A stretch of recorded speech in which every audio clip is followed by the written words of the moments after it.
ഒഴിപ്പിക്കൽ നടപടികളിൽ നിന്നും അധികാരികൾ പിൻവാങ്ങുക തുടങ്ങി വിവിധ ആവശ്യങ്ങൾ ഉന്നയിച്ച് കോഴിക്കോട് ജില്ലാ വഴിയോര കച്ചവട യൂണിയൻ CITUവിന്റെ നേതൃത്വത്തിൽ മാർച്ച് നടത്തി.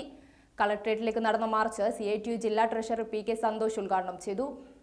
ഒഴിപ്പിക്കൽ നടപടികളിൽ നിന്നും അധികാരികൾ പിൻവാങ്ങുക, നിയമത്തെ വെല്ലുവിളിക്കുന്ന വ്യാപാരികൾക്കെതിരെ നിയമ നടപടി സ്വീകരിക്കുക, ഗവൺമെന്റ് പ്രഖ്യാപിച്ച നിയമത്തെ കണ്ടില്ലെന്ന് നടിക്കുന്നവർക്കെതിരെ നടപടികൾ സ്വീകരിക്കുക, കുടുംബശ്രീ ഉൽപ്പന്നങ്ങൾക്ക് പഞ്ചായത്ത് കോർപ്പറേഷൻ മേഖലകളിൽ പ്രത്യേക കച്ചവട കേന്ദ്രം അനുവദിക്കുകയും ബഡ്ജറ്റിൽ നിശ്ചിത തുക മാറ്റിവെക്കുക, മുഴുവൻ പഞ്ചായത്തുകളിലും നിയമം നടപ്പിലാക്കുക, തിരിച്ചറിയൽ കാർഡും ലൈസൻസും നൽകുക തുടങ്ങിയ ആവശ്യങ്ങൾ ഉന്നയിച്ചുകൊണ്ട് കോഴിക്കോട് ജില്ലാ വഴിയോര കച്ചവട യൂണിയന്റെ ആഭിമുഖ്യത്തിൽ കളക്ടറേറ്റ് മാർച്ച് സംഘടിപ്പിച്ചു. CITU ജില്ലാ ട്രഷറർ PK സന്തോഷ് ഉദ്ഘാടനം ചെയ്തു. അവിടെ ഉൽപ്പാദിപ്പിക്കപ്പെടുന്ന സമ്പത്ത് എങ്ങോട്ടാണ് പോകുന്നത് എന്നുള്ളത് വിവരിക്കുന്ന ഒരു റിപ്പോർട്ടാണ് ഓക്സ്ഫാം റിപ്പോർട്ട്. ഓക്സ്ഫാം എന്ന് പറഞ്ഞാൽ ഇടതുപക്ഷ സംഘടനയൊന്നുമല്ല.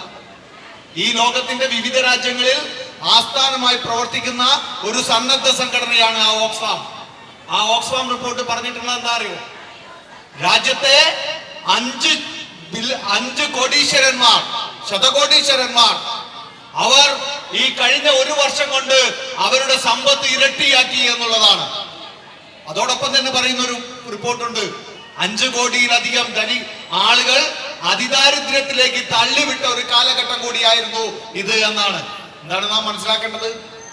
നമ്മുടെ രാജ്യത്ത് സമ്പത്ത് ഉൽപ്പാദിപ്പിക്കപ്പെടുന്നുണ്ട്. അതുകൊണ്ടാണല്ലോ ലോകത്തിലെ വലിയ സാമ്പത്തിക ശക്തിയായി എന്ന് നാം അഭിമാനിക്കണം എന്ന് നരേന്ദ്രമോദി പറഞ്ഞുകൊണ്ടിരിക്കുന്നത്. പക്ഷേ നമ്മൾ അഭിമാനിക്കണമെങ്കിൽ ഈ രാജ്യത്ത് L. രമേശൻ അധ്യക്ഷത വഹിച്ച മാർച്ചിൽ CITU നേതാക്കളായ TK Sasi, P. Narayanan, PK Sudheesh, PS Basheer, V. Ishaq, K. Prabeesh തുടങ്ങിയവർ സംസാരിച്ചു. ACV news, Kozhikode.